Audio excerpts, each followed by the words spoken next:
Hi everyone, if you have recently opened your RedNOTE app account and don't know how to add or change the username on it, then this video is definitely for you.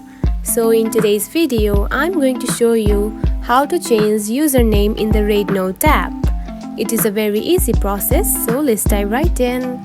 First of all, find the RedNOTE app on your home screen. Now open it. After opening the app, you will see something like this on your home page. Now to change your name, tap on to Me option at the bottom, just right here.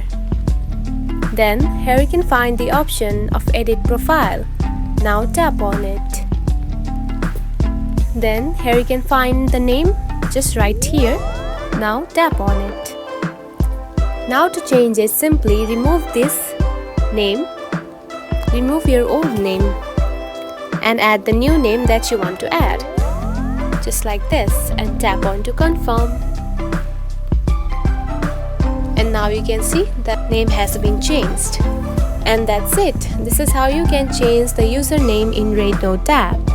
If you found this video helpful, don't forget to like and subscribe for more tips. Thanks for watching.